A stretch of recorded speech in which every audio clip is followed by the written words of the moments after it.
যা আমাদের যত স্পিকার ছিলেন আজকে আপনারা সবার কথা শুনেছেন, আর আমি কনফিডেন্টলি বলতে পারি এখানে এই অনুষ্ঠানে কোনো একজন যে কোনো ধর্ম বা সম্প্রদায়ের মেম্বার তাদের সঙ্গে কোনো দ্বিমত হয়নি।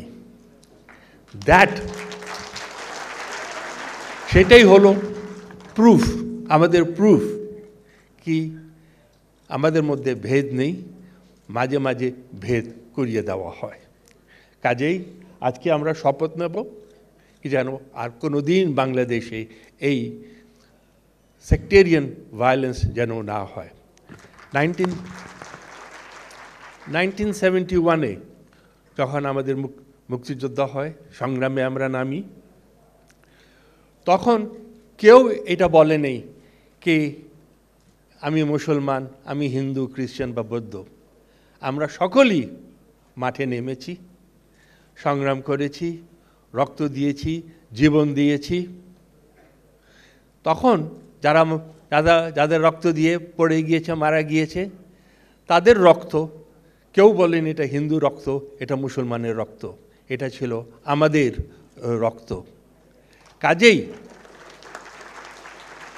আজকে প্রায় 50 বছর পরে, স্বাধীনতার প্রায় 50 বছর পরেও কেন আজকেও এই ধরনের দাঙ্গা হাঙ্গামা আমাদের দেশে হচ্ছে?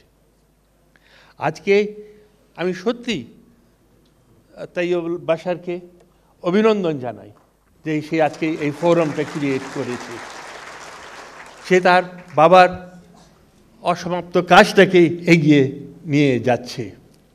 আমরা তার সঙ্গে আছি, সকলেই তার সঙ্গে থাকবো, এখানে যারা আছে সকলেই তার সঙ্গে থাকতে হবে। কিন্তু এই অভিনন্দন দেওয়ার পরে আমাকে এইটাও বলতে হয় কি 50 বছর পরে আমাদেরকে এই ধরনের একটা ফোরাম হয়েছে, তার জন্য আমি অভিনন্দন জানাচ্ছি।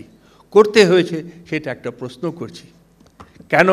আমরা তো বাংলাদেশ করেছিলাম একটা secular plural Democratic Bangladesh.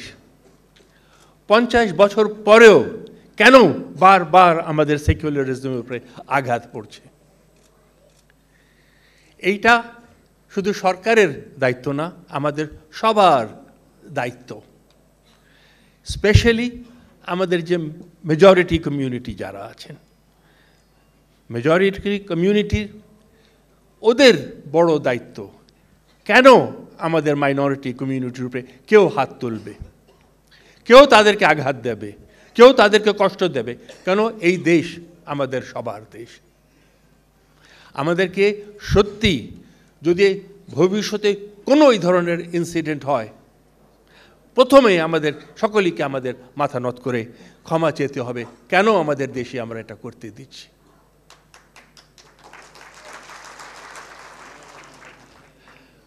Professor Saima হকের পেপারে আমরা অনেক কিছু আজকে শুনতে পেরেছি, শিখতে পেরেছি। তিনি একজন সেকুলার স্কলার। আমাদের চার কমিউনিটির স্কলাররা, প্র্যাকটিশনাররা কথা বলেছে। কোথাও আমরা কোনো ভেদ দেখিনি। আমি সাইমার মতন আমিও একজন শিক্ষক। আমরা যখন আমাদের ছাত্রছাত্রীদেরকে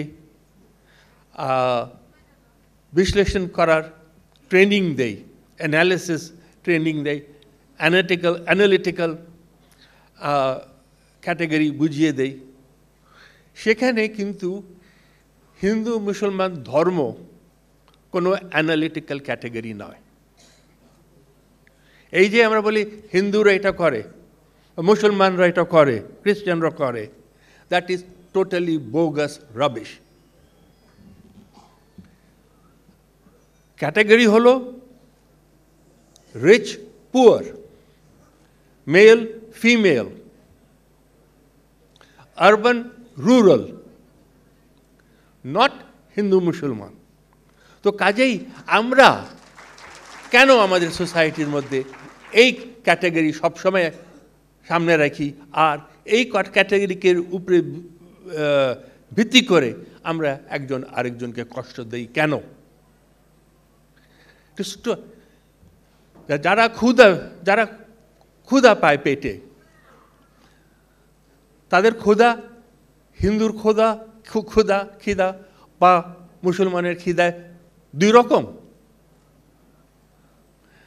যাদের চাকরি নাই, হিন্দু বা মুসলমান, দুই ধরনের প্রবলেম, কিছুতেই না। এই প্রবলেমগুলি আমাদের কমন প্রবলেম, আর এই প্রবলেমগুলিকে নিয়ে আমাদেরকে এগিয়ে যেতে হবে। আমরা হিন্দু হই, মুসলমান, বৌদ্ধ, খ্রিস্টান যেই হয়, সকলেকে আমাদেরকে এই জিনিস চিন্তা করতে হবে, কীভাবে আমাদের দেশ থেকে এই হাঙ্গার, পভার্টি, আনএমপ্লয়মেন্ট, ইলিটারেসি, এইগুলি কিভাবে আমরা দেশ থেকে উন্মুক্ত করতে পারি। এটাই হলো আমাদের কমন স্ট্রাগল। কিন্তু এই কমন স্ট্রাগলটাকে বারবার ভেস্টেড ইন্টারেস্ট, যখনই দেশ এগিয়ে যায়, তখনই আমরা এইগুলি আবার নিয়ে আসি, আবার হামলা করি, আবার দাঙ্গা হাঙ্গামা করি এবং আমাদের ভালো কাজটাকে ডাইভার্ট করার চেষ্টা করি। কাজেই আমি আগেই বলেছি, অনেক সময় হয়ে গিয়েছে, বেশি কথা বলার নাই। আমরা যদি সকলেই একসঙ্গে, উই আর আ হিউম্যানিটি, আমাদের মধ্যে কোনো তফাৎ নেই। আর যেই বলে তফাৎ, আমাকে একটু এখানে উঠে এসে যদি কেউ বুঝিয়ে দিতে পারে কী ধরনের আমাদের মধ্যে তফাৎ আছে, তাহলে তার সঙ্গে আমি আলাপ করব। তা না হলে আমাদেরকে একসঙ্গে এগিয়ে যেতে হবে, একসঙ্গে কাজ করে যেতে হবে। আর প্রাইম মিনিস্টার বারবার বলেছেন আমাদেরকে, যারা সন্ত্রাস, যারা বদমাশ, যারা গুন্ডা, তাদের কোনো ধর্ম আছে, তাদের কোনো দেশ আছে? কিছু নেই। তারা শুধু চায় আমাদের দেশটাকে পিছিয়ে দেওয়া, তারা আমাদের উন্নতি পছন্দ করে না। তো সকলেকে আমাদেরকে একসঙ্গে হতে হবে। আমাদের যেই প্রবলেমসগুলি আছে, সেই প্রবলেমগুলি আমাদেরকে একসঙ্গে অ্যাড্রেস করতে হবে। আর যারা আমাদেরকে বাধা দিচ্ছে, তাদেরকে আমরা যেইভাবে পারি দমন করার চেষ্টা করব।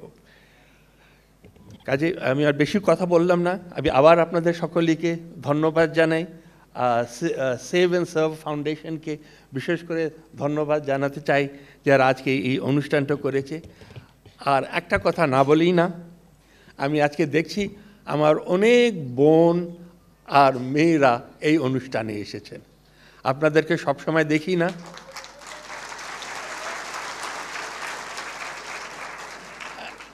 আমি নর্মালি আপনাদের অনুপস্থিতিটাকে দিয়ে আমি অর্গানাইজারদেরকে বলি, এত কম মহিলা কেন মিটিংয়ে?